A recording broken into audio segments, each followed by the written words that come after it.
Well, good evening and welcome to this live stream. And once again, we're here on the Tuesday evening on the 12th of September 2023. It's Martin North here from Digital Finance Analytics. Thanks very much for taking some time out of your Tuesday evening and spending it with me.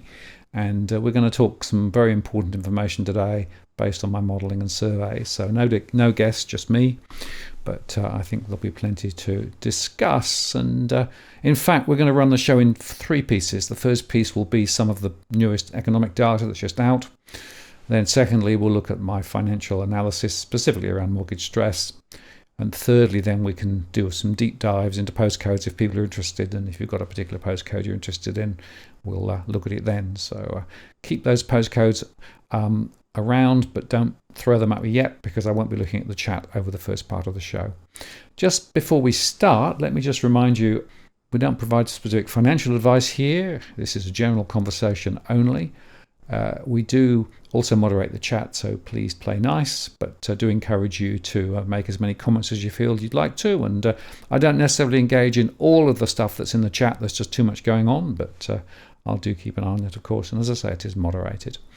This is as of the 12th of September 23 if you're watching in replay. And if you'd like to get my attention or ask a question, if you use @WalkTheWorld, that then means it gets into my queue. Once it's in my queue, I'll have a greater chance of seeing it. I've also enabled Super Chat, and that means you can get your question to the top of the list if you'd like to do that. Or indeed, if you'd like to make a contribution to what we do around here, always greatly appreciated. We don't do this to make a profit. We do this because we think there are some really important discussions to be had. And in that vein, let me start with some initial discussions around some of the discussions that are driven off the latest economic news. I just noticed there's a question from MK. I'll just put that up there. I'm actually recording a show with John after this show. So it's been quite busy on the ASIC front, and we haven't been able to make a show because of it, but there's a show recording today. So expect to be it on IOTP over the next 1 to 2 days. All right, so let's just start with some basic information about what's been going on. I thought we might start with this information here. This is actually based on the overseas arrivals data that was published today from the ABS. Preliminary data, of course, for August, but it shows another very strong number. So we have a lot of people coming into Australia from overseas. There's also a bit of a spike in departures too. That's to do with holidays, but of course a lot of it's more concerning in terms of long-term residency. In fact, the ABS expects the population growth to continue very, very strongly. And you can see there that the change in persons and the percentage are both, higher than they've been for a long, long time. In fact, if you go back right the way to 1975, it's never been higher. So there's a huge spike in terms of the number of people coming into the country. And that's one of the reasons why the property sector is so weird as it is at the moment. Another way of looking at it, this is actually based on the CBA data. It shows you about the annual population growth, and particularly the 15 plus population monthly, as well as the total population quarterly. And what you can see here is that the government projections were going one direction, that's the green, but in fact population growth is dramatic. And just another way of looking at it, this is the temporary visa data for Australia, and you can see there that the total in March 2022 was 1.8 million visas issued. In July 2023, it's 2.5 million visas issued, so a very significant change. And if you look down the numbers, there's some very significant spikes, particularly in the student numbers, where they've more than doubled over that time. Some temporary holiday workers and other temporary categories too. So across the board, it's pretty concerning, really. Just where are they going to put them all? And thanks to Cookie Boy for this one. Rental crisis deepens as vacancy rate hits a record low. Of course, one of the issues is where are people going to live, and the vacancy rates are very, very significant. The national rental vacancy rate hit a record low in August as elevated immigration inflated the tenant pool at a time when more landlords are selling up. And on the selling up side, This was titled The Big House Sell-Off, with investors, a quarter of Melbourne property investors sold at least one rental home in the past year. And that's pretty consistent with what I've been seeing. I reckon there's about a 25% drop in total investment properties on the market for rent relative to where it was pre-COVID. And there's three factors. One is some investors are selling, particularly older properties where they can't actually afford to get them done up, or indeed the rentals can't be lifted. Secondly, we've also got another factor, and that is a lot of people switching to Airbnbs, so taking them off the rental market for short term. And the third factor is that there's been a bit of a tweak at the moment in terms of what is actually going on. So as I've discussed with Edwin, some properties are being rebuilt, for example, multiple single rooms, which are then subsequently let. So the mix of property has also changed, which means that there's been a reduction in the number of houses that are available as a single unit. A lot of houses are being subdivided and offered as single rooms, and that is also changing the tenor of what we're seeing in terms of the rentals at the moment. And I don't see there's only going to be any reason why that's going to change.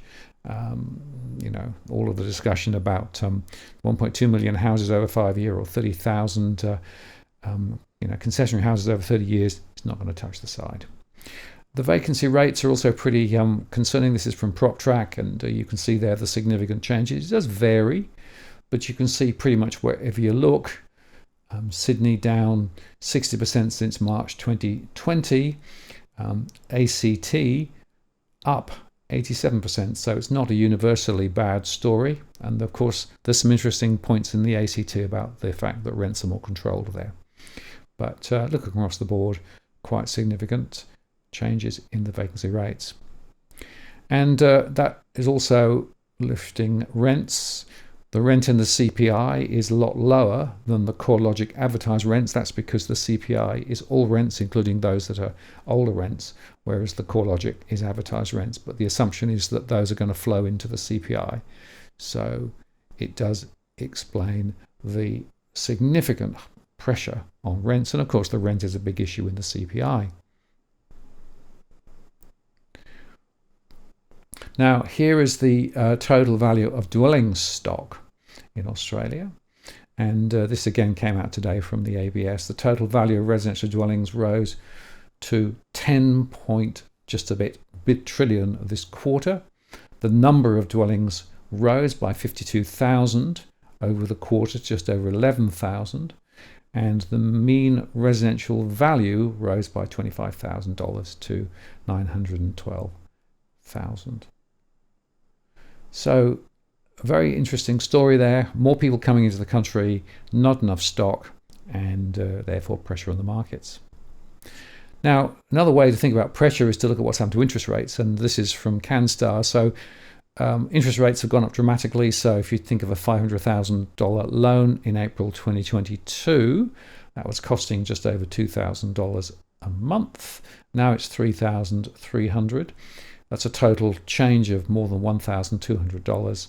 And if rates were to go up again, it would be up above $3,400, which will give us a change of $1,301. And if you look at $1 million, it's the same story. Very significant rises. A $4,200 a month payment is now closer, potentially, if rates go up again, to $6,800 a month, which is more than 2,603, and those are averages, and it's based on an assumption that the original loan was 2.98. We know that a number of people actually had loans closer to 2%, so it shows you just how significant these hikes are.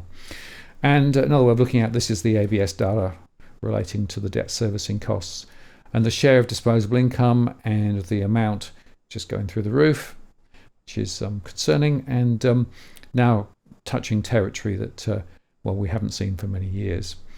Of course, also got the fixed rate expiries continuing to roll off, and it's worth just pausing to think about the fact that CBA says the rates which the refinancing is continuing. We're not all the way through yet, but of course the interest rates are a lot higher, and that's putting a lot of pressure on households too. And they also said that there's still a sort of a lag effect, so interest rates rise, but it takes time to work through, so it's not all through yet, and that's shown in some of the spending as well. Talking about CPI, the national petrol and diesel price has gone up dramatically, so we're seeing further rises there, so there's more CPI pressure. And interesting, if you look at the price deflation to inflation, you can see there that the unleaded percentage is up very high again, so that's another signal of pressure ahead. Now, because of all of this, confidence dropped again, fell 1.1 percentage points according to Roy Morgan that came out today, and still languishing in territory that, we've not really only seen other than the COVID, which was just a short spike. This is very significant now. The amount of pressure on households and the confidence is very low. Translates also to retail sales, and there's a bit of a dip happening now. Roy Morgan thinks that we're going to see more slides ahead because people don't have the money. Some do, but many don't. And the other thing that we highlighted earlier in the week was that we've now got multiple job holders, unemployed people. More people are working multiple jobs, more hours to try and get by, and working specifically multiple jobs. So that's a significant concern. Particularly younger people are having to work harder and longer. And as I said in an earlier post, work until you drop.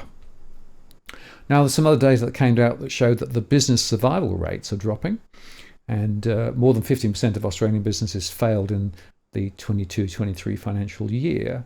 Small enterprises were more likely to fail than large businesses, and in fact, between June 2019 and June 23, 35% of all Australian firms closed their doors permanently.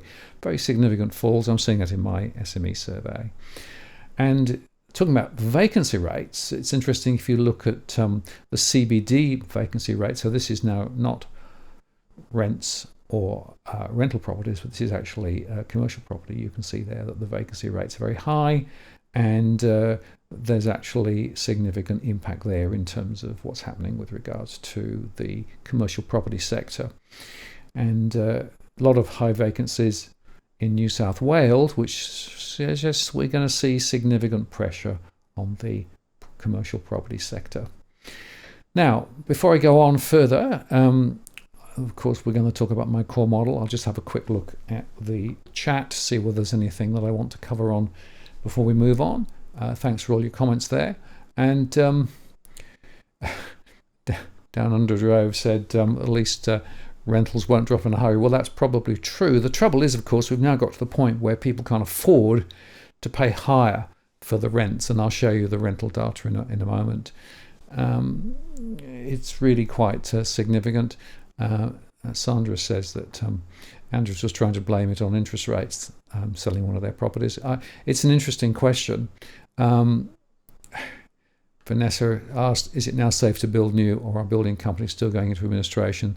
The highest proportion of failures among businesses now are amongst construction sector. So no, they're still going. There was one in Adelaide that went wrong and was announced overnight, which basically has another 200, I think, homes still under completion and won't be completed easily. And of course, the trouble is that as more and more builders get into difficulty, you've got more part-finished homes around the place.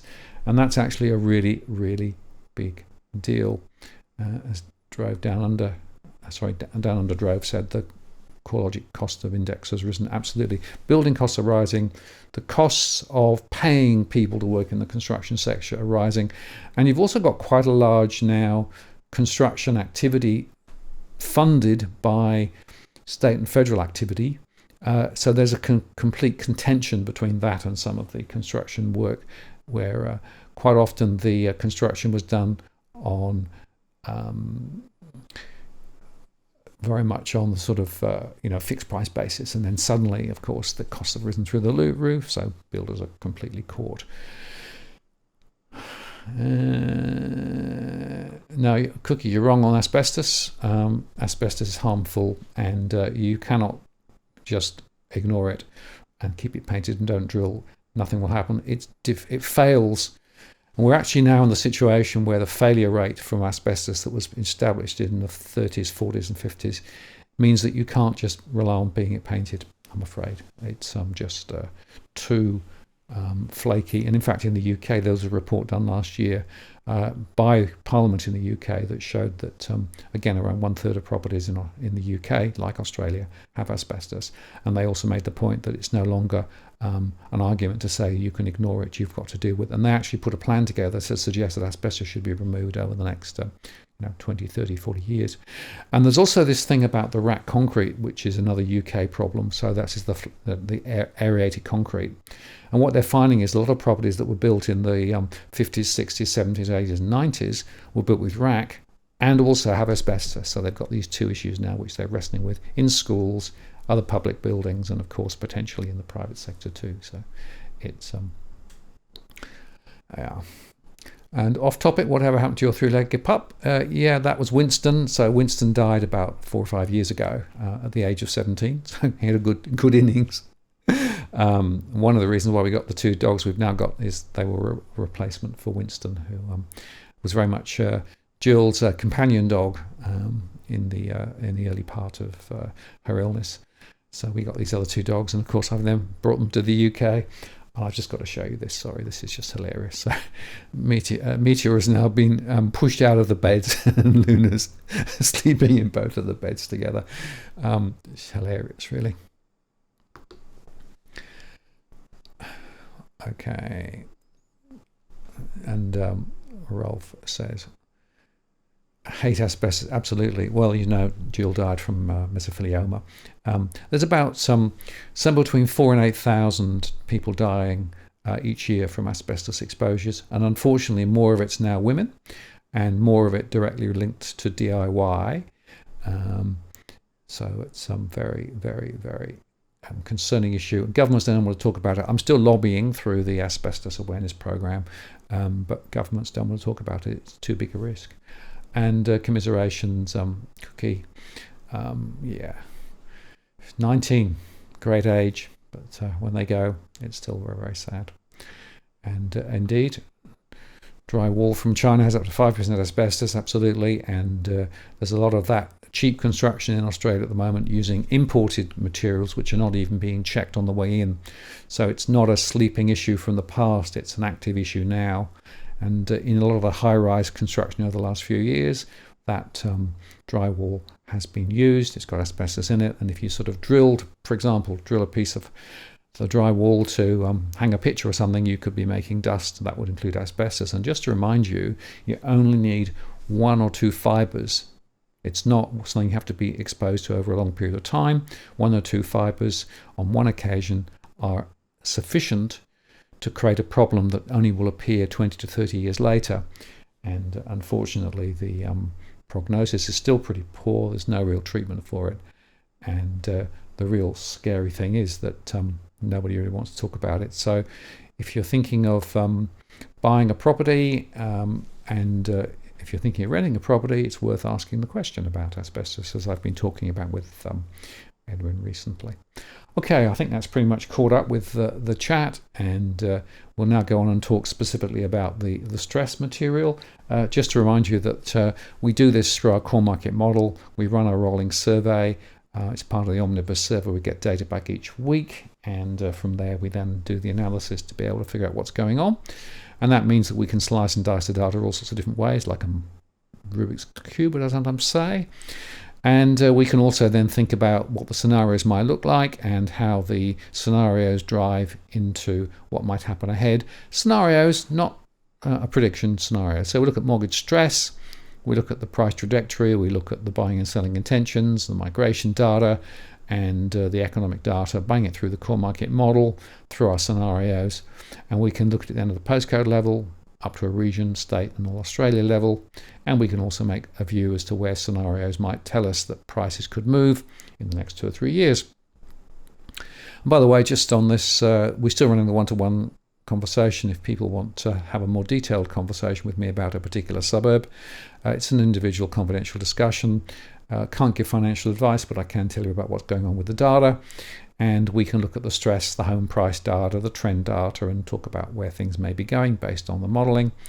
And we can have a conversation up to an hour by Zoom or on the phone.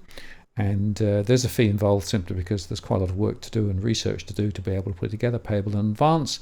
And typically we're booking 3 to 5 weeks ahead. So if you're interested in that, go to the blog. You can contact me via the blog and get more information and progress the conversation. Definition of stress is the next thing I just want to touch on again. Really important to understand that stress is in my world anyway, looking in terms of cash flow. There are other ways of doing it, 30% of income, whether it's taxable income or not, or some underwriting metrics like the banks use, but we define stress in terms of cash flow terms, money in and money out. If households have more outgoings, it's excluding one-off discretionary items than income, then we define them as stressed. If they have a mortgage, then they're in mortgage stress. If they're renting, they're in rental stress. Investors with cash flow pressures are identified as stressed investors. And we can look at the data to estimate the total financial stress. That's across all the categories. And then we express it as a percentage of households and account. As I've explained before, I think the latter is a better measure of count because it shows you where the big problems are. For example, you can have a very small postcode with a very high level of stress.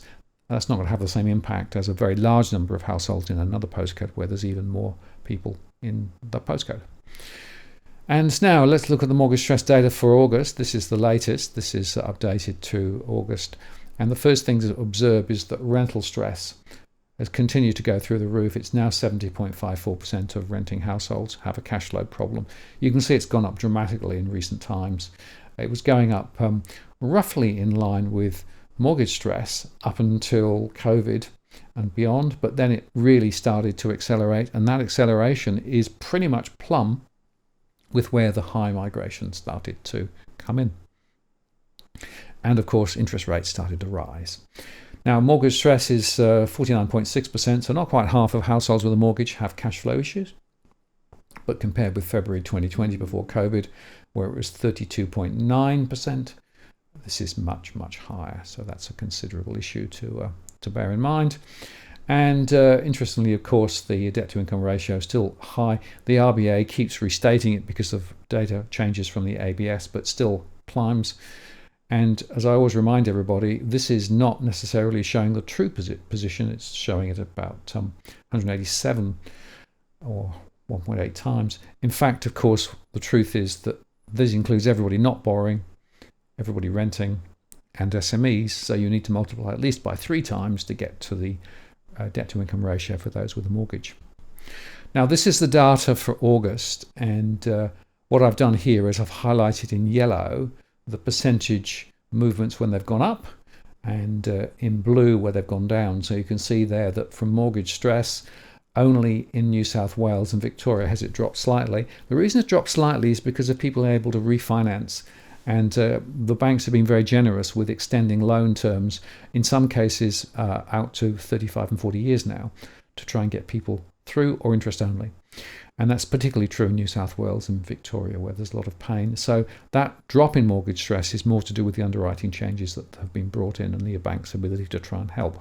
Everywhere else, pretty much, ACT, Northern Territory, Queensland, South Australia, Tasmania, where we've got the highest in the country at more than 64%, and Western Australia, all high, and the overall just 49.6. Rental stress is also growing in a lot of areas, particularly New South Wales and in Victoria. And you can see there that New South Wales is up to 78% now. It's horrendous. And Victoria is at 70%. The average is just over 70%. But you can see there in a couple of other areas, things are not quite as bad. In the Northern Territory, there's some unique situations there, but partly because it's just such a low sampling rate. I'm not sure how accurate that one is. If we look at investor stress, you can see there that there's still rising investor stress. So this is investors who've got not enough coming in from their income from the rentals to cover the costs of managing the property and paying the interest on the mortgage. And so that's a problem. They end up potentially selling. And then financial stress is the aggregate. So that's against all households. And it's 48.49% of all households. So it's just under half of all households have financial cash flow issues. And that's based on nearly 10 million households across the country. So it's pretty concerning.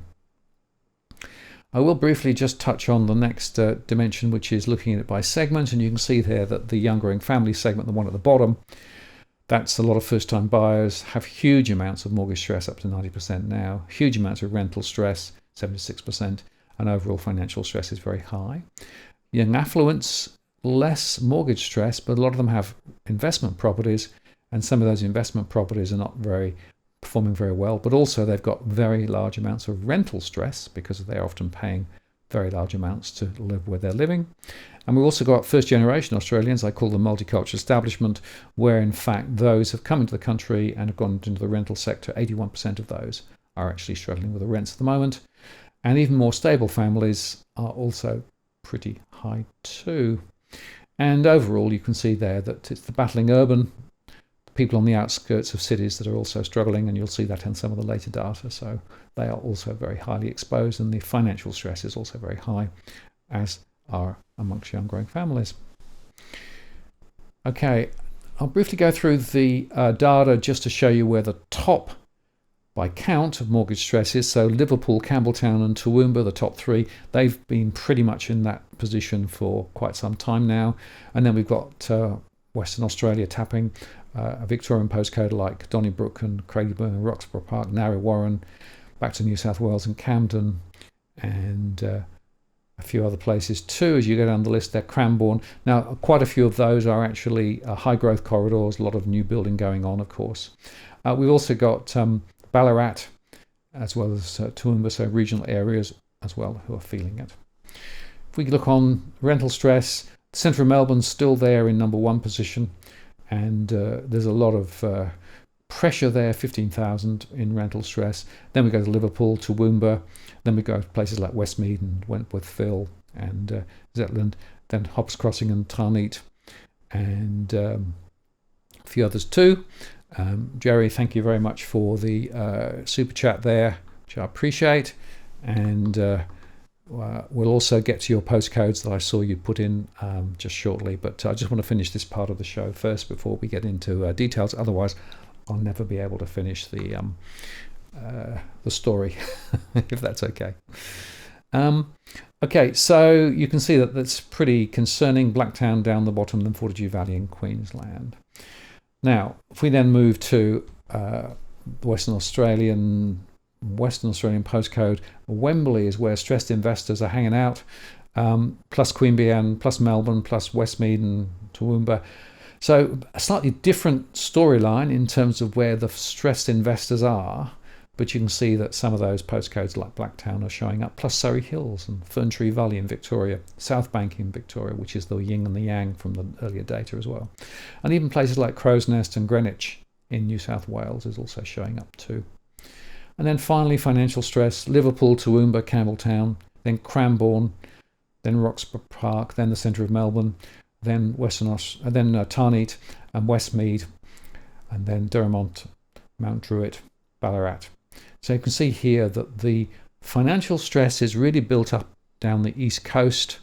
Western Australia is featured by tapping, 6065 down the list there, plus Ipswich in Queensland as well. But it is very significant now. And financial stress is pretty much everybody. Cookie asked a question, which is good. Any chance you can make a highest percentage split into metro and regional postcodes? Yes, I could. I've got all that data. I can't do it on the fly, as it were, but maybe I'll make a separate show about that later. It's a good suggestion.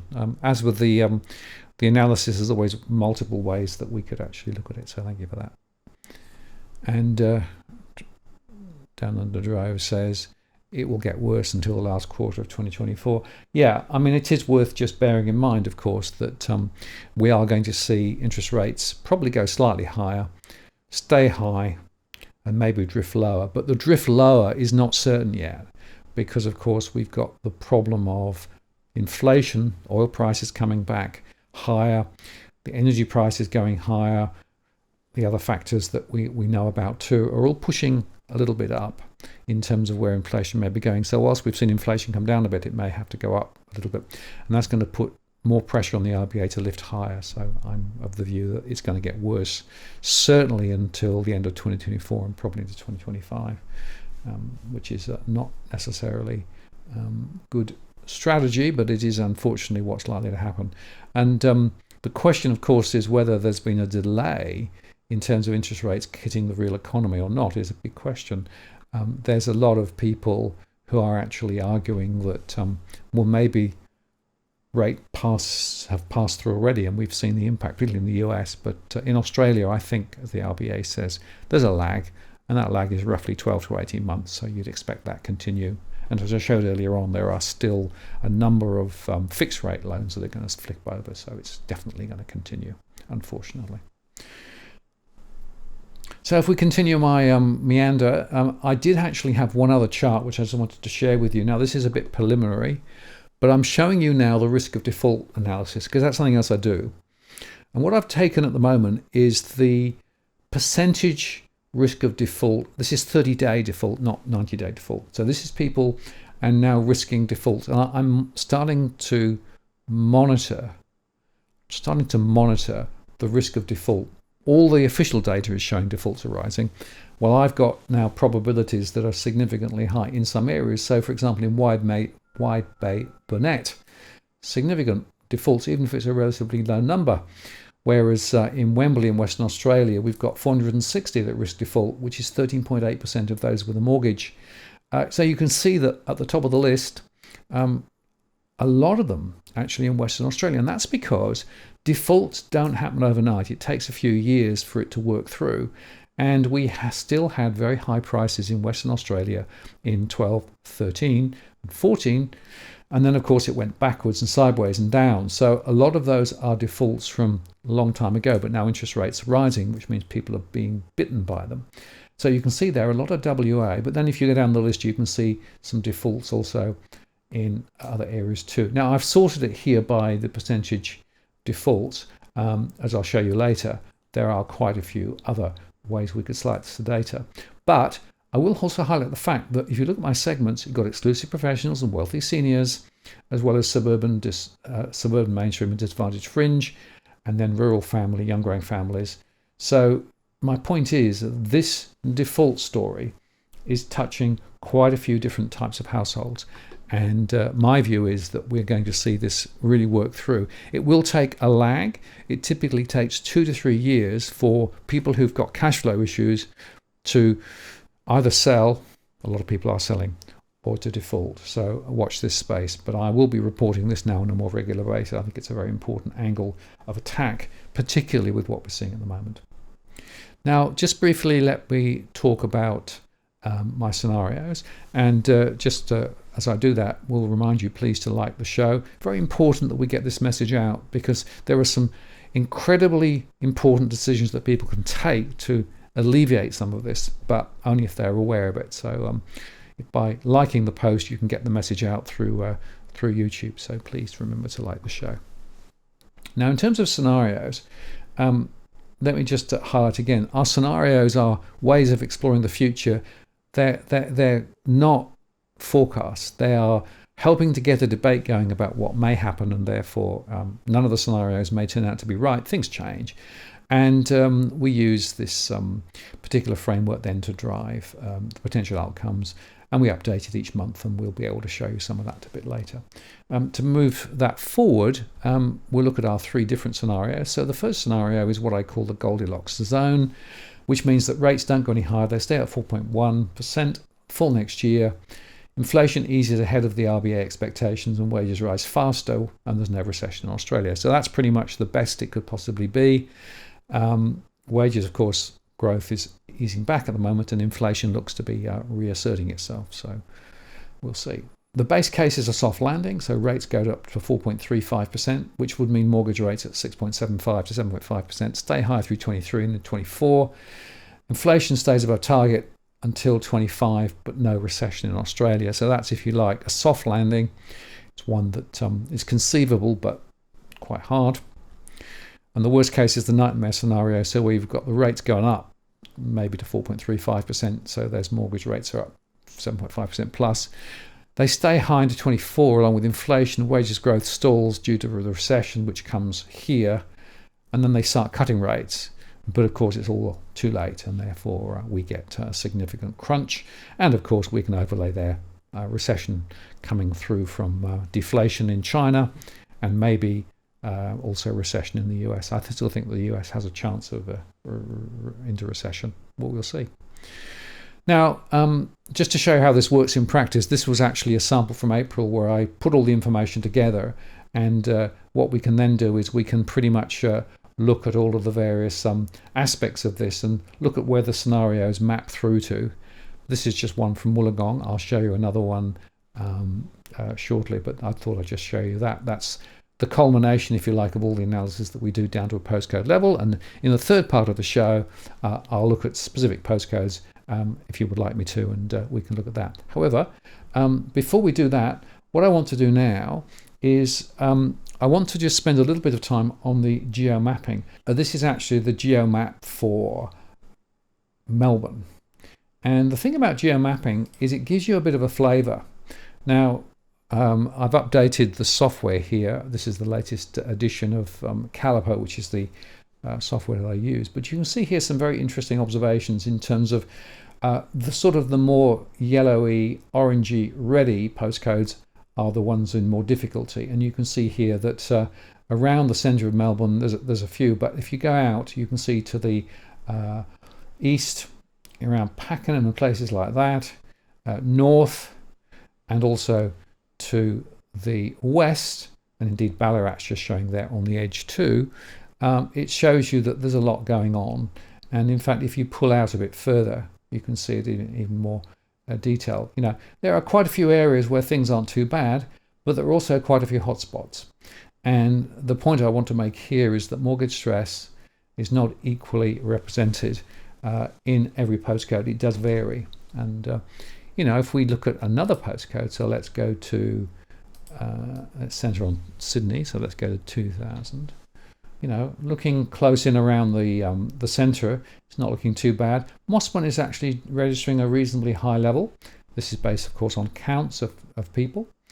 And then if you look around Greenwich, Lane Cove, Meadowbank, Parramatta, Ashfield, and then if you come south to Rosebery, Beaconsfield, or even North Bondi, you can see a bit there, Randwick. And as you pull out even further, you can start to see the story developing.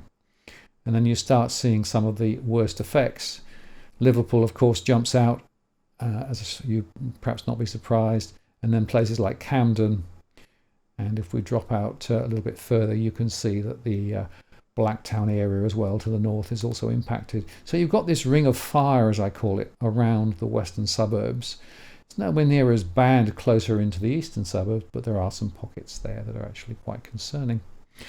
Now, if we were to look in Brisbane, a bit of an interesting story too, because in and around Brisbane, there are some areas doing okay, but we've also got some areas where, in fact, the problems are beginning to build. So, for example, Camp Hill, around there.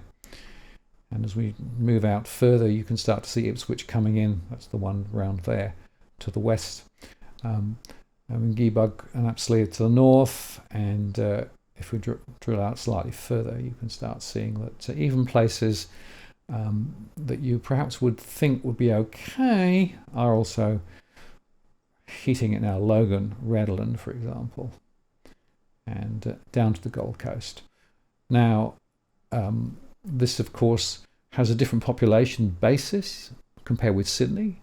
So if you start to see some of these darker colours here, you may not ever get up to the very darkest red, because this is a national average, and of course the population density is lower in Queensland. But you can see there places like Ipswich and then Toowoomba, as well as closer in, are in difficulty. And just to continue that story for a bit longer, if we go to 6,000, so we'll go to Perth. And once again, as we do that, you can see the story.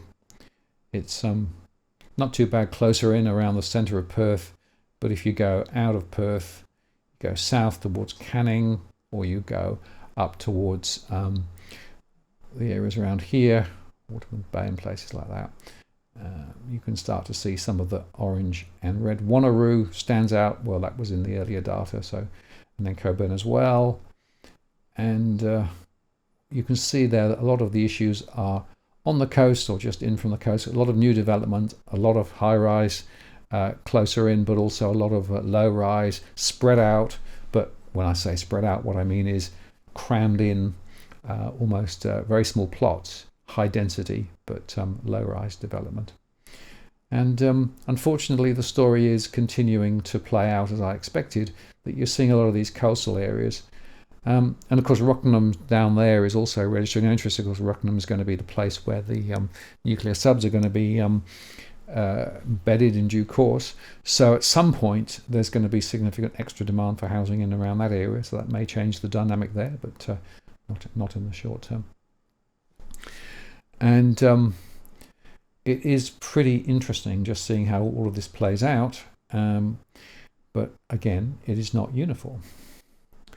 And what I will do this quickly, show you the rental stress, because I can also do the same story on rental stress. And this is Melbourne 3000. Do you remember I said to you that Melbourne was hot, hot, hot? So you can see there that it stands out like a sore thumb. But rental stress is also significantly represented. And as we pull out, we start to see significant pressures over in the Wyndham area. Now, one of the interesting things about this area, this is one of those areas where we have a lot of first-generation Australians coming in, and they're either buying or renting. And quite a few of them are now in significant difficulties. And, maybe it's not surprising to see that, but it is significant that these pressures are very, very concerning, and it's very much bedded in certain areas. And in fact, down under, Drew said, very high new Indian households in the burbs of Melbourne maxed out, being told. Yeah, that's true, and that's true over in the Wyndham area as well, and also in Ferntree Gully too. So there's a few areas where those same things play out. Now, I could spend a lot of time on the geomapping, but I'm not going to do that at the moment, insofar that it seems to me that it is quite important that we get on and talk about some of the specifics and look at some of the household stuff. And just to sort of get the ball rolling, let me show you the Wollongong postcode. I use this one quite often simply because it's quite a useful one. Hopefully you make sure that's on screen. Yes, it is. Okay. So this is the Wollongong postcode, and you also sort of get familiar with the way we do it. So we look at the total number of households, 18,000, broken down by those who own outright, borrowing and renting. And we can also look at the percentage in mortgage stress, so 26% in mortgage stress, but 73% in rental stress in this particular area. We've also got 51% of households in financial stress overall. We look then at scenarios. So the best case scenario is a bit of a fall, not dramatic, but there's not much prospect of a rise anytime soon in this particular postcode. And units and houses roughly moving in a similar direction. Talking of that, 30% of houses, 52% of units. And that includes other types of property, for example, properties that are built over the retail sites of places like that. And the people ratio is quite interesting because it shows you the higher the ratio, the big, it's more of a family rather than one or two people. And there was quite a lot of vacancy back when the census was done a couple of years ago now. Gross investment yield 3.4%, net investment yield still below zero, so people are losing money on a cash flow basis. And then if you look at the taxable income, the ATO says about 79,000, the census household said 84,000. That translates to a disposable monthly income of around $5,600, of which 43.9% on average are now going to pay the average mortgage, $2,467, and 35.5%, $1,993, going on the average rent. So you can see here a lot of people still in difficulty, particularly in the rental side of the house. So that's what I can do. Now let me just go back.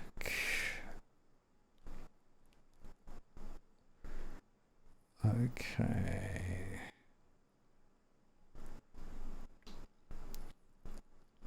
Sorry about the mapping problem. We got there in the end, eh? So Jerry asked for 4121 and 4868. So let's go to there. 4121. See whether that comes up. Yeah. So make sure it's on screen. Okay, this is 4121, Jerry, for you. And you can see there that there's 9,800 households. of which 23% own outright, 46% are borrowing, and 29% are renting. 46% of households are in mortgage stress, 7% in rental stress. The overall score on financial stress is 46. The best case scenario is that prices go roughly sideways from here. The base case is slightly less good, and the worst case is significantly worse. Depends on where you think rates are going to go and what the RBA is going to do. Mostly houses, 84%, 11% units, and vacancy rate of about 5%. The investment returns 4.6% gross on average. Net investment yield 0.7. Now, the net investment yield is after you've paid the interest on the mortgage and those sorts of things. And looking at the taxable income, the average from the ATO is $97,000, from the ABS $127,000, and that translates to about $7,499 a month, which means that around 37.6% of the average income is going on the average mortgage, which is more than $2,800 a month, or 27.3%, just over $2,000, going on the average rent. And the other one you asked about was 4868. So we'll try putting that one in.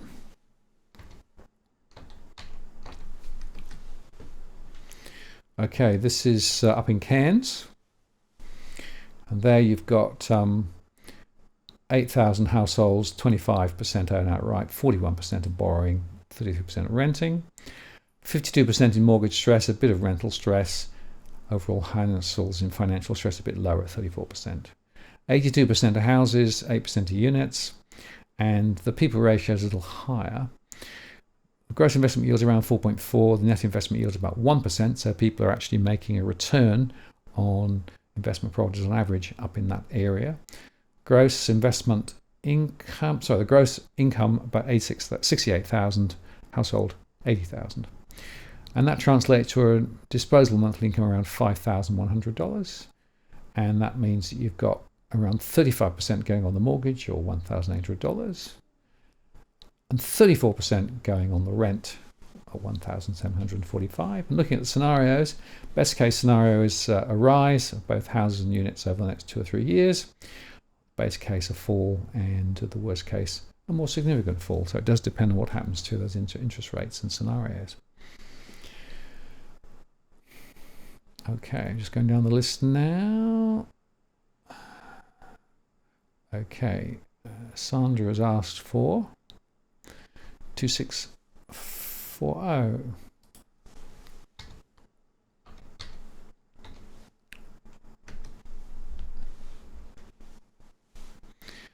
Okay, so this is West Albury, 2640, 16,000 households, 28% own outright, 37% borrowing, 33% renting, 28% in mortgage stress, 74% in rental stress, overall financial stress 43%. So scenarios would suggest a bit of a fall over the next 3 years because of this high level of stress, and the base case and the worst case even worse, of course. Mostly houses, 81%, few units. And looking at the overall returns, 3.5% for the gross investment yield, but pretty much flat. In other words, not losing much, but not making much from an investment flow perspective. Taxable income around 77,000 from the ATO, or 81,000 from the household census. Translates to a disposable monthly income around $5,200 on average, with 34.7%, or $1,820 a month, going on the average mortgage, and 26.6%, or $1,395 going on the average rent.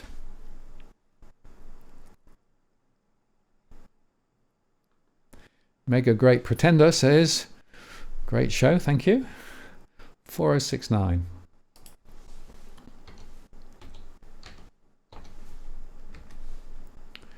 So this is Ipswich Inner, around Chapel Hill. 12,000 households, 37% are outright, 49% are borrowing, 13% are renting. A lot of stress, with 49% in mortgage stress and 100% in rental stress. Now take that with a slight pinch of salt, plus or minus a few percent, but a lot of people are feeling it. And financial stress about 45%. So because of this level of stress, my estimation is that prices are going to slide a little bit over the next 2 or 3 years. And if we get those worst case scenarios, could slide quite significantly. Mostly houses, 95%, almost no units. People ratio is quite high, so it's quite a high family count. Vacancy rate's 4.3, so it's somewhat lower. Gross investment yield 4.7, net investment yield about 1%. And the ATO said 129,000 average individual income taxable, and the census said 156,000 for the average household. That translates to about $9,000 a month, with 33%, or just over $3,000 a month, going on the average mortgage payment, and 29.8%, or $2,691, going on the average rent.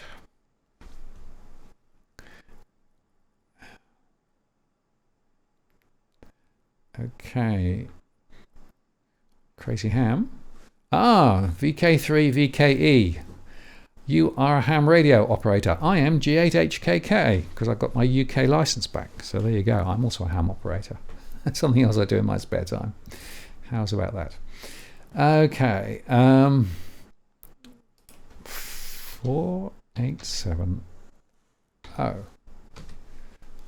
Okay, so this is far north. Yonder, around Cairns.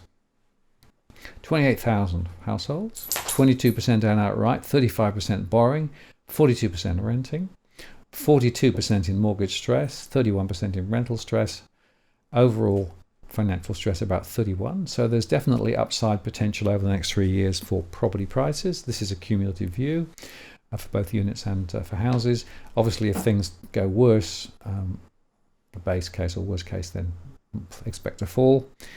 59% houses, 25% units, and quite a few other types of property there as well.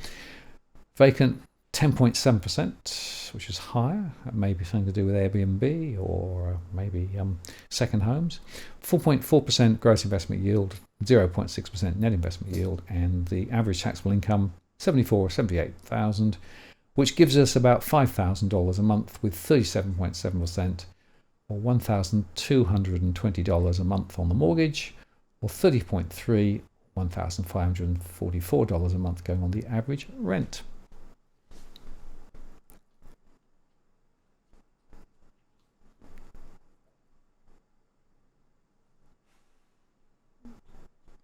Yeah, Jerry, thanks for that reminder.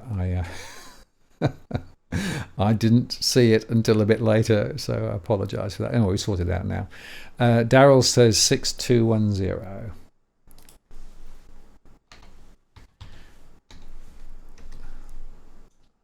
Okay, 6210. So this is Meadow Springs, Mandurah, my old favourite. 31,000 households, 32% own outright, 39% of borrowing, 28% of renting, 26% in mortgage stress, 69% in rental stress, overall financial stress 36%. There is definitely some upside scenario over the next 3 years, not dramatic, but some for both units and houses. But of course, if the scenarios go negative, then there could be a drop. 81% of houses, 3.2% of units. The vacancy rate is very high, 70.1%. That's a lot of second homes, Airbnb, that sort of stuff. 4.2% is the gross investment yield. 4.2% is the gross investment yield. Net investment yield 0.4%. And looking at the average taxable income, around 87,000. The households reported lower at 63,000. So it's about $4,000 a month, which means that you've got 49.5% going on the average mortgage at just over $2,000, and 36.6%, $1,495, going on the average rent.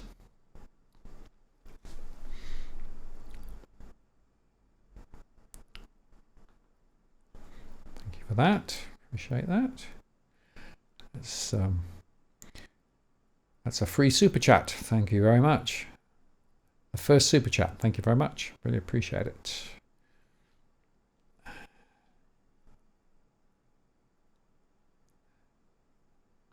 And another one. Thank you for that too.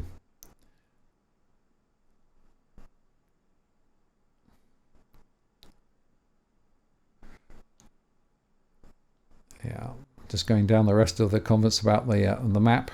Anyway, here's one from Rowville, from NADS, I should say, Rowville 3178. Let's have a look at that.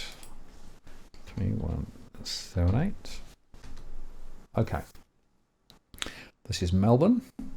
So 12,000 households, 33% own outright, 51% are borrowing and 15% are renting, 90% in mortgage stress, that's a big number, 71% in rental stress, so overall financial stress very high. No surprise then that we expect in our modelling to see prices fall even in the best case scenario because of this high level of stress. And just to explain that the stress level does directly drive some of the scenario outputs. 91.9% are houses, very small number of units. 2.76 is the people ratio, so that's people in a household, I'd suspect, rather than individuals. And 3.1% is the net gross investment yield. Net investment yields under 1%, minus 1% negative. And looking at the individual ATO, 77,000. The household was 114,000.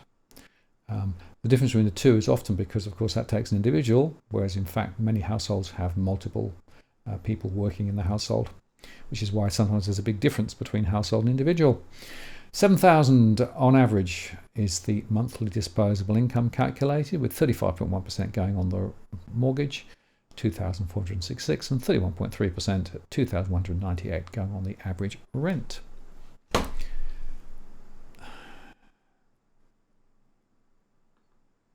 Okay, electron theory 2065.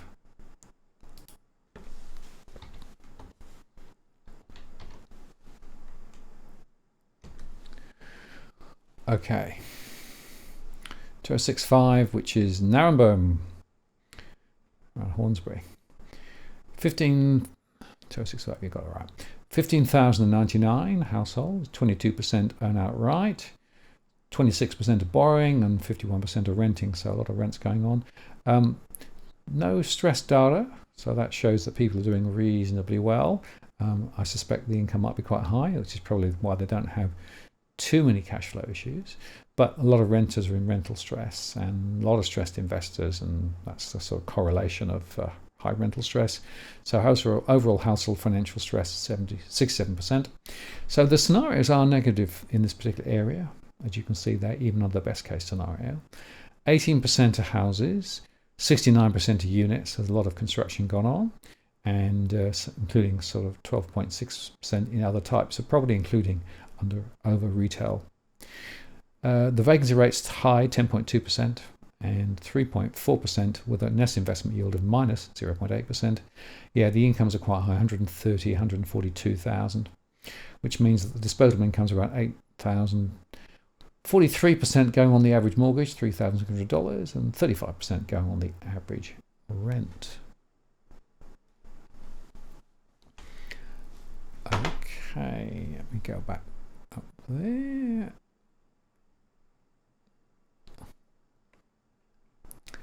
Okay, John says Kingsgrove 2208.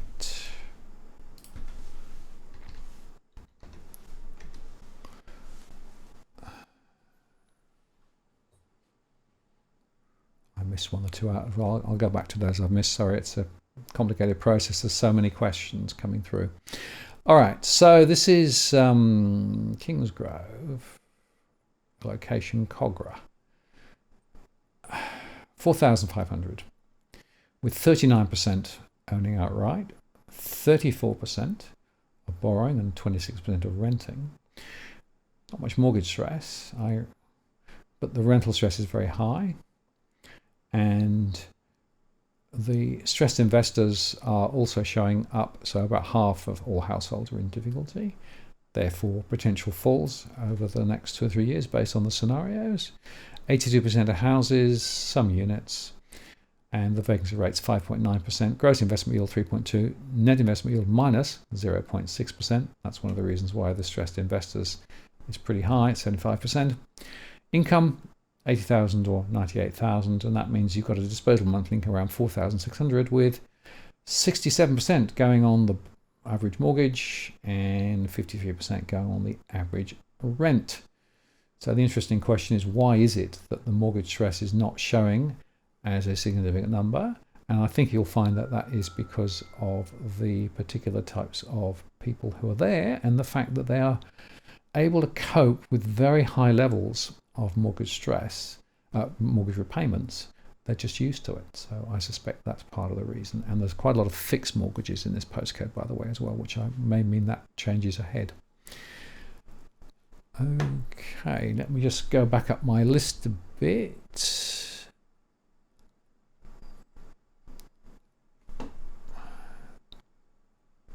Okay.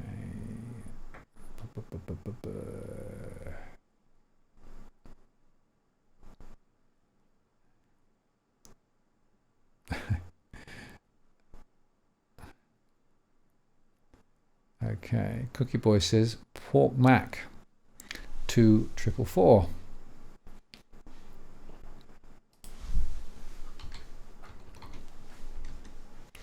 All right, Port Macquarie 22,000 with 37 owning outright, 29% borrowing and 32% renting, 36% in mortgage stress, 84% in rental stress, some investor stress, 46%. So a little bit of a slide expected over the next 3 years for houses and units. 67% of houses, 14% of units. The vacancy rate was 9% and the gross investment yield is 3.4 with a fall of net investment yield down to minus 0.2. Taxable income, ATO says 73,000, ABS says 67,000, which translates to a disposable income of around $4,300 a month, with 49.3% going on the average mortgage, 2,160, and 43% at 1,918 going on the average rent. Okay, Daryl says, can we look at 6210? We sure can.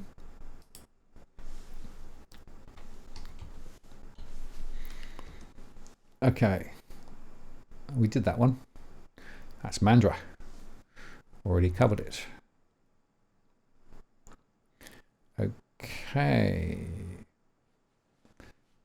Crypto Pirate says 4184. I'll give that one a go. 4184. Yeah. Now this is Russell Island, so 4,300 households. Half own outright, 25% borrow, 25% or 24% renting. Low levels of mortgage stress, high levels of rental stress. Overall financial stress around 32. Small fall projected over the next 3 years, but that's the best case scenario. The worst case is more significant falls. Pretty much everyone's got houses there. Very high vacancy rates with, of course, a lot of second homes, a lot of Airbnb and holiday accommodation, and also a very low people ratio too, which is sort of part of the same story. Gross investment yield 4.7, net investment yield positive 0.9%. The average income 60,000 based on the ATO or the household at 39. So some interesting variations there, which means that the disposable monthly income is quite low. I suspect these numbers are probably understated based on the types of people and the fact that a lot of it's temporary accommodation. But you can see there that 42% and 51% is what's coming through in the model. So that might be a relatively small sample. Okay, let's go to the next one. I did Rowville. Son. Did I do? I think I did. Oh, did I do Albury? Let's have a look. Yeah, I think I did that one.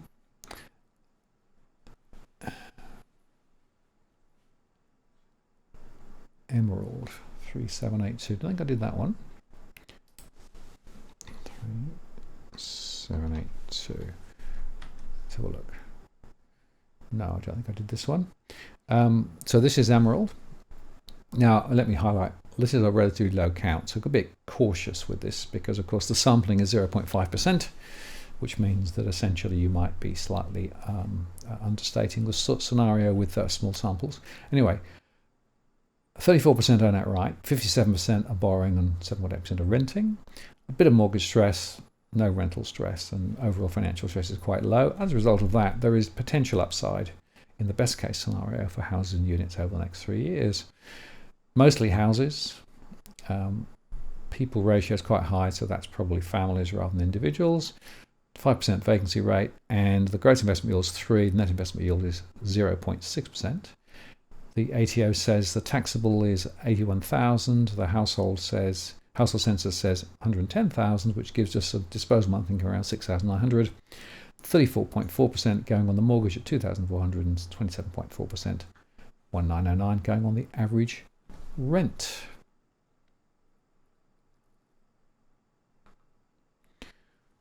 Keep calm and carry on. 3690. We used to be the happy people. Wodonga. 14,000. 27% own outright. 35% are borrowing. 36% are renting. 52% in mortgage stress. 67% in rental stress. Overall financial stress, 48%. Bit of a fall expected even in the best case scenario. And looking at houses, 87% houses, people ratio is 2.21 and the vacancy rate 6.5. Gross investment yield 3, net investment yield negative 1.1%. And looking at the ATO data, 68,000, the household census 72, so that gives us a monthly disposal around 4,800, with 34% going on the mortgage or 29% going on the average rent. Okay.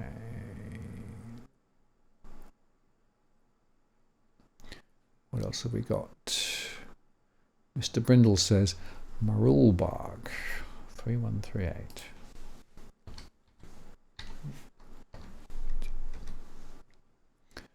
All right. 3138, yep. So this is in the Yarra Ranges, 8,500 with 27% owning outright, 51% borrowing, 20% are renting, 35% in mortgage stress, 63% in rental stress. And looking at the scenarios there, bit of a fall but not dramatic. In best case scenario, more significant fall if we go pear-shaped. 95% are houses, and the people ratio is 2.64, that's sort of family territory. 4.3% vacant, gross investment yield 3.4, net investment yield minus 0.3. And the ATO said 72,000, the ABS said 103,000, gives us a disposable monthly around $6,000.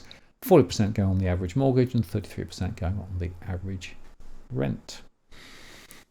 And just remind you, please, that you will be good to subscribe to the channel if you haven't done so, because we do regular shows and always covering a lot of these sorts of issues, and we greatly appreciate if you subscribe. In fact, I got above 65,000 subscribers now for the first time, which is great, so thanks for that. Do subscribe if you haven't joined already.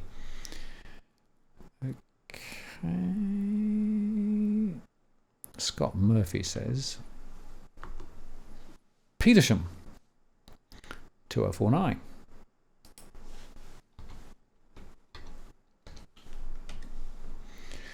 Okay, this is obviously towards Strathfield. 5,400 households, 17% own outright, 32% borrowing and 49% of renting. A lot of stress in all the categories there. Overall financial stress at 59, which means there's a potential fall in property values over the next few years, even in the best case scenario. 24% are houses, 50% are units, 25% other types, including living over shops. Vacancy rate's 11%. And the gross investment yield is 3.4, net investment yield 0.3. ATO said 100,600. The ABS said 118,000 as the average taxable income, with disposable income around 7,131, giving 48% going on the average mortgage or 33.5% going on the average rent.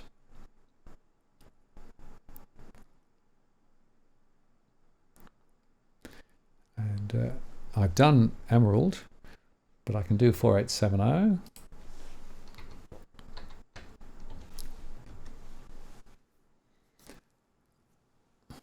Did I do that one? No, I don't think I did.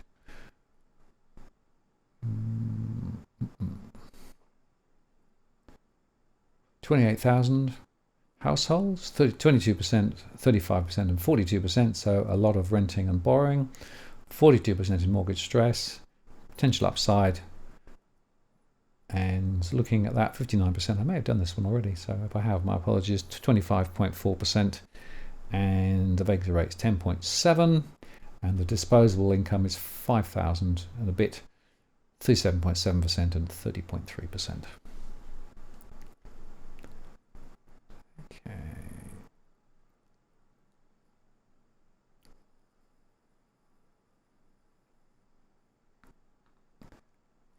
Mitch Waller says, can I do Coffs Harbour? 2450, sure can.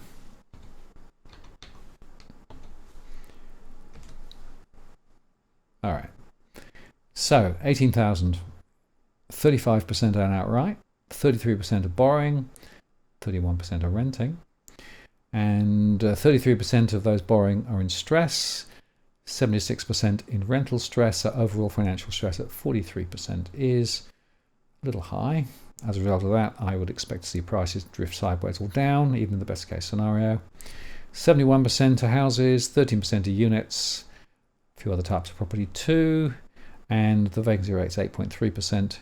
Gross investment yield is 3.4%, net investment yield minus 0.6%, and the average taxable income around 70,000, which is close to the ABS data too, gives a disposal monthly of 4,569, which means that about 45% of income is going on the average mortgage or 40% the average rent. Ooch.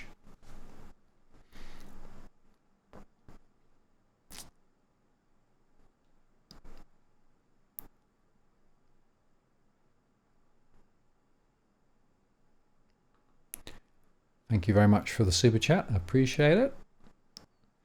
First super chat. Thank you for that. I really appreciate that. It really helped just to cover some of the costs of what we do here. As I said, don't do it to make a profit, but I do it to make sure that we talk about this stuff because I think it's really important. Okay, Wagga Wagga.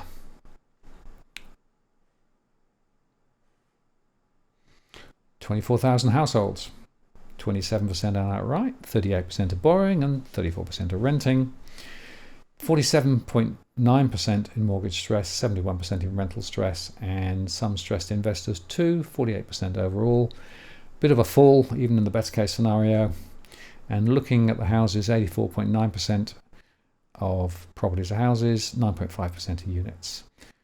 The vacancy rate is 7.5%, and gross investment yield is 3.4, net investment 0, minus 0.1%, so pretty much flat.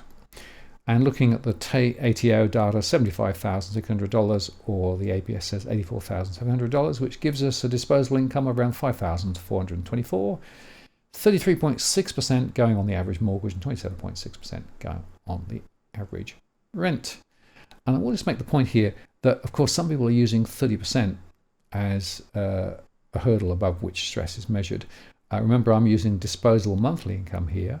A lot of people are using 30% of gross income, which really doesn't tell you much at all. So that's why I don't use it. All right. 3075. Have I done that one, I wonder?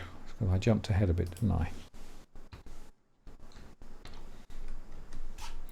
Nope, don't think so. This is Laylaw.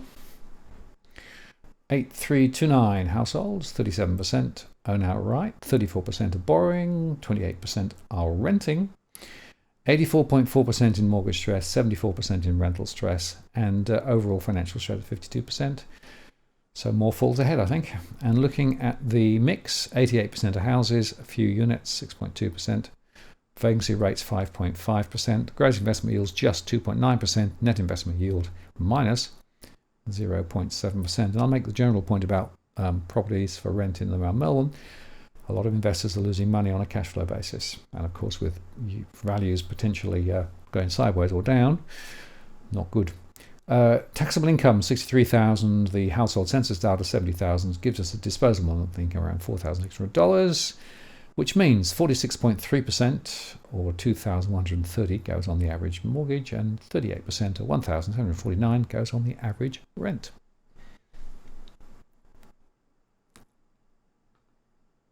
Wheelers Hill, 3150.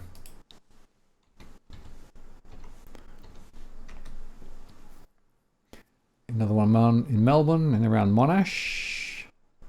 23,000 households, 42% own outright, 33% borrowing, 23% renting. Bit of mortgage stress, a lot of rental stress at 81%. And scenarios looking as though prices could fall further over the next 2 or 3 years. 81% of houses, 9% of units. People ratio is 2.54, so that's sort of a family context. 8.9% are vacant, and gross investment yield 3.3%, net investment yield minus 0.4%. Individual ATO, $86,000. ABS census, $97,800, which gives a disposable monthly income around $5,988 a month, which gives us 50.1% as the amount going on the mortgage, or $3,000, and 39.9% at $2,392 going on the average rent. $3,000 on the mortgage, $2,392 on the average rent. Whoops. Okay, what else have we got? 6164. Just lost my mouse. Where's my mouse gone? There it is. 6164.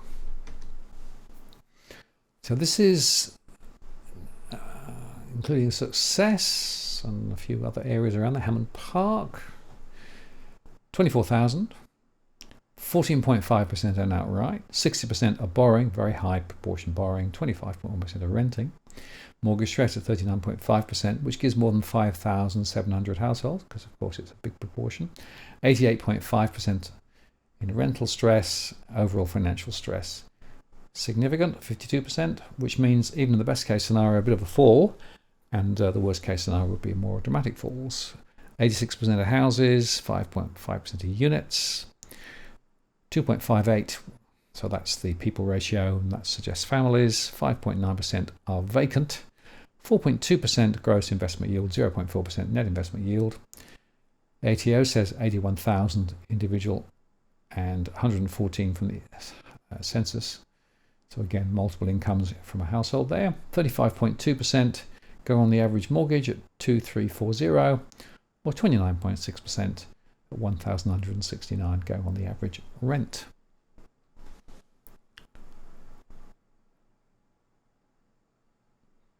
Just answer this question. Yes, I am actually taking account of the rising population. That's adjusted each time that I run the model.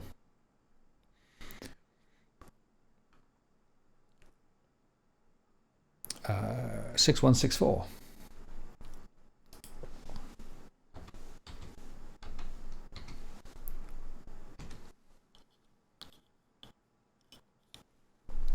$6164 is Success. Did I just do that one?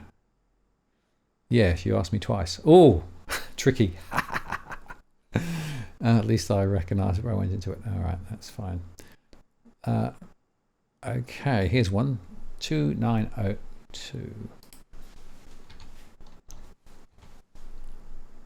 So Rosella asks for,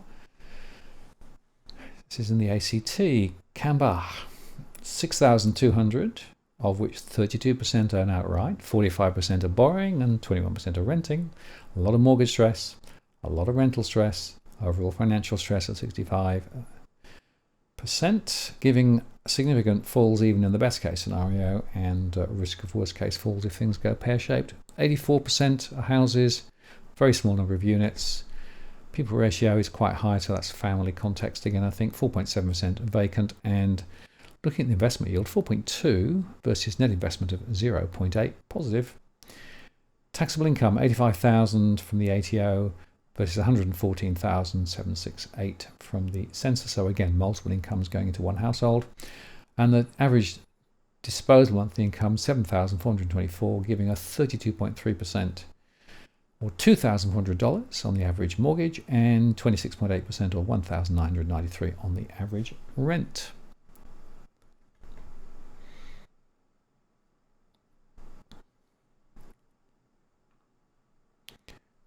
$3075. Did I do $3075? That rings a bell. have a quick look. Yep. So I've done that one. Wedgetail leather says 4305. 4305. See what we can do that for you. There we go. Okay. This is around Ipswich. 25,000. Only 22% done outright. 36% are borrowing and 40% are renting. Of which 63.8% of those with a mortgage are in mortgage stress, 80% in rental stress, and overall financial stress at 58.9%. Bit of a fall in prices over the next few years, and looking at the houses, 86.3% are houses, small number of units, and the vacancy rate 6.7%. Investment yield 4.2% gross and 0.5% net. The ATO said 67,000 for the average taxable income. The ABS said only slightly higher at 73,000, and that gives an average disposable income thinking around $4,900, with 33% going on the average mortgage, 1,664, and 30% going on the average rent at 1,495.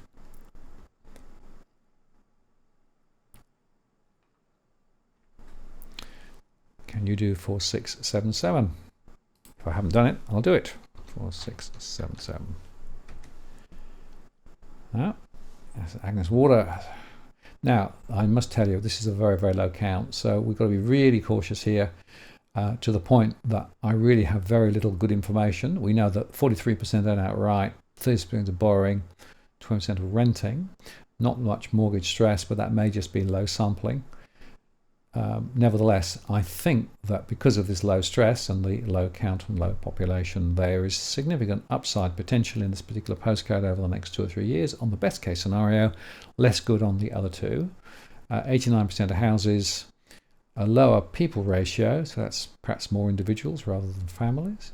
And the vacancy rate is 31.3. Now, of course, this highlights that this is almost certainly a holiday area, maybe Airbnb, short-term rentals, those sorts of things. Gross investment yield is 4.6, net investment yield 1.2, so investors are not doing too badly here. And looking at the taxable income, the ATO said 73,000, the ABS sensor said 55,000. So again, low sampling rates coming through here, and it gives us 54 and 45, but those are very difficult to validate. So that's as much as I can really say on that one.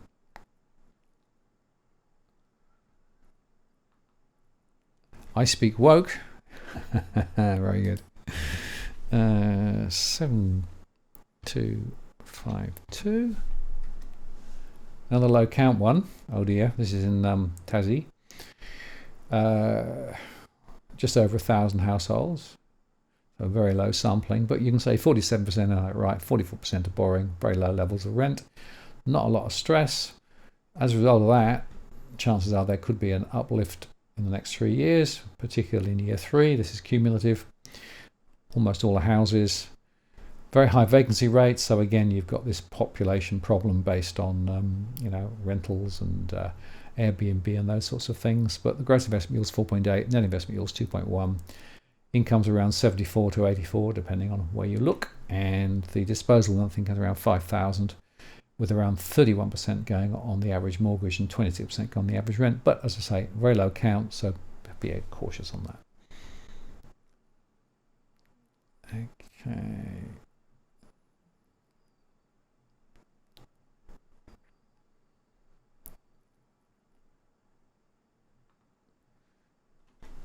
$2.08. I'll do that one for you.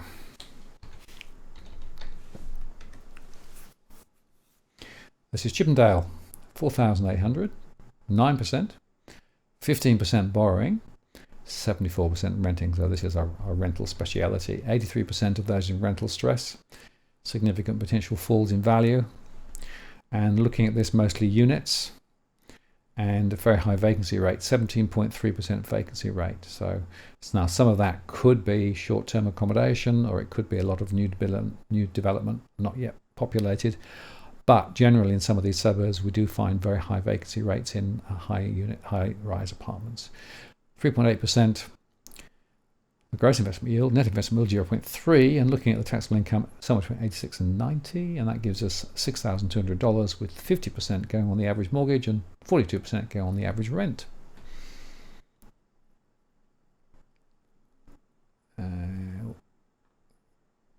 We did that one, didn't we?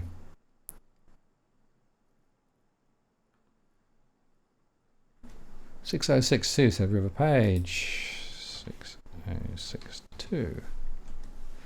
This is Morley, in the district of Stirling, Western Australia. 13,800, 33, 39 borrowing, 26% renting. Rental stress 66, but the mortgage stress is higher at 72. Bit of a fall then over the next 3 years in the best case scenario. 83% houses, and vacancy rate 6.9% with 3.7% and not much in terms of net investment yield. Incomes 72 to 84. Gross translates into a disposable monthly income around 5,400 with 39.1% and 32% respectively on mortgages and rents. And a good comment here from Baxter Bisbrough. I'm sorry, it makes me so mad hearing about all the vacancies when there's so much homelessness and lack of housing. Yeah. Now the vacancy rates, of course, are often in areas out of town, holiday areas, etc., etc. But there's more than 1.2 million vacant properties in Australia that could actually be perhaps harnessed if, in fact, we were serious about it. But you wonder. Lee, thank you very much for the super chat. Really appreciate it. I think that was your first, so thank you for that. Greatly appreciated. Steve said 4053. How are we doing for time? We're pretty much out of time, unfortunately. So I may not get through all of them. Anyway, we'll see how far we can get through. 19,000. This is McDowell in Moreton Bay. 19,000 with 23%, 40% and 36% respectively. So 40% of borrowing, 45% in mortgage stress, 91% in rental stress. Overall financial stress is high, so prices may be on their way down in the short term. 76% of houses, 11% of units, and vacancy rates 5.6%. A little bit of gross investment return at 4.5, net investment yield at 0.7. 83,000 from the ATO, 111,000 from the ABS, giving a disposable income of around $6,100 with 36% going on the average mortgage and 30% going on the average rent.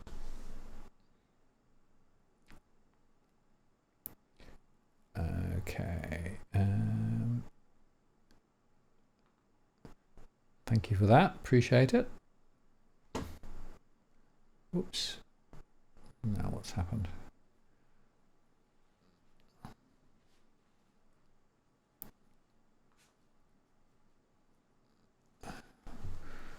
$2,765.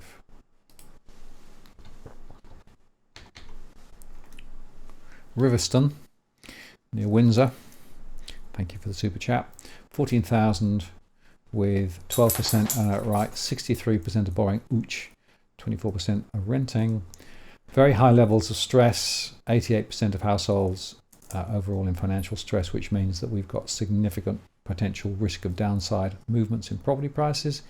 90% of houses. The people ratio is very high at 3.08, so again, expect that to be families and large family groups. 4% vacant. Investment yield is 3.5, net investment yield 0.6, and the average taxable 81.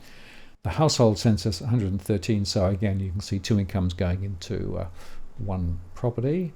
Disposable monthly income around 7,000 with 47.5%. Ooh, 3,280 going on the average mortgage and 37.8% going on the average rent. Brings tears to the eyes, doesn't it? Oh dear, oh dear, oh dear. Okay, now I'm just going to look down for those who actually super chatted me. Tamworth from Mitch. Did I do Tamworth? I can't remember. 2340. Don't think so. So we'll do Tamworth. 20,000 with 30 outright, 35% borrowing, 34% renting, and high levels of stress. So 68% overall. Price is likely to fall ahead. and looking at the mix, 86% houses, small number of units. Vacancy is 8%, that's quite high really. And the gross investment yield is at 3.4, net investment yield is minus 0.8%. And the ATO says 70,000, the census says 76,000, giving a disposable monthly around $5,000, with 36.5 going on the average mortgage at 1820, or 30% going on the average rent at 1495.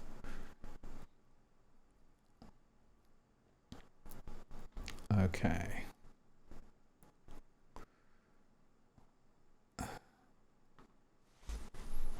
$4,350.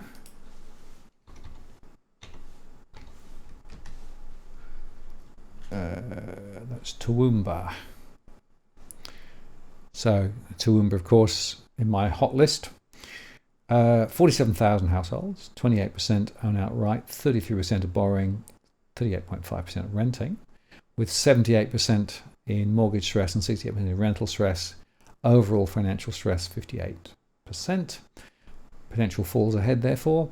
76% of houses, 5.3% of units, 18% other types of property. Vacancy rate's 8%, and the gross investment yield's 4.2, net investment yield 0.6, and the average taxable income 74,000. So not so many two-income households here.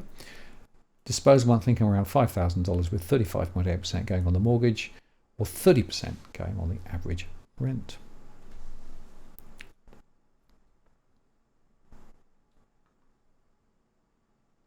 Cookie Boy's gone. See you, Cookie Boy. Thank you for that. And I know you're up early these days, so I appreciate your coming in. Okay, I'm going to close the show in just a couple of minutes, but I'll just do this one. 4122 Mount Gavitt East, 17,000, and 25% of borrowing only outright, 38% of borrowing, 36% of renting, 46% in mortgage stress, 7% in rental stress, and overall financial stress at 50%. Bit of a fall in property prices likely ahead. 71% in houses, 60% in units. Vacancy rates 5.4. Gross investment yield 4.5%. Net investment yield 0.8. Looking at the ATO data, 77,000 compared with the ABS at 100,000. And that gives us a disposable monthly around $6,200, with 38.2%. or $2,400 going on the mortgage, and 32.9% going on the average rent at just over $2,000. Okay, so I am pretty much now out of time. I would just make the point, of course, that people often get into severe difficulty as they try to struggle with all of these pressures. And I caution people about what they should do. Be careful about just Googling on the internet, saying, financial help, those sorts of things. You end up with people who will charge you to doing things. But there is a national debt helpline. It's on 1-800-007-007. And they've got some expert financial counselors. They're extremely busy at the moment, but to make a note of that number if you need help. You need to understand your financial footprint, money in, money out, where you can prioritize. Have you got the very best interest rate that you have on the mortgage? All of those sorts of things. And I discussed that earlier in the week with one of my other guests. So go check that show out too. In terms of what happens ahead, I will just make the point that if you want to get detailed information, as I've shown you this evening, it is actually available via our Patreon. And our Patreon service has a different selection of tiers, and I appreciate all those who support us via Patreon. It really is critical. But if you want to get hold of the full data set that I've been going through this evening, it is available. There is a subscription. It's $50 a month plus GST, and you can go across to the Patreon channel and join up. And for as long as you sign up as a member, you then get the monthly data set pretty much around the time of this show. So you can compare and contrast. And there's a lot more information than I can make on the show, of course. More than 2,000 postcodes covered in the story. So that might be worth thinking about, and appreciate all those who actually support me via the Patreon program. It really does make a huge difference to us being able to do what we want to do. And finally, let me then say that next week I have Leith back on from Macro Business, LVO, of course, very much part of the macro business community and very much focusing on things like high migration and all those things. So he's going to be back on, and we'll be able to have some chats next week about some of the other significant issues that are going on in the marketplace from an economic perspective. So join us next week on that show. Again, it'll be 8 p.m. Sydney time as normal. And if you didn't get your postcode request answered in the show tonight, and I apologise I didn't get through all of them, but hopefully I got through most of them, you can send me a message using the little app on my blog, and the blog link is below. If you ask for a particular postcode via the blog, over the next few days I will send you the one-page picture that I actually presented to everybody this evening for a particular postcode, because I recognise that quite often it's impossible to cover all of the areas that we want to cover in one show. Anyway, thank you very much for spending some time with them this evening. Really appreciate it. Hope you got something out of it. I do think we're going to see more pressure on households ahead. So if you're in mortgage stress, don't just ignore it. Be proactive. Think about cash flow. Think about what you can do to vary your cash flow.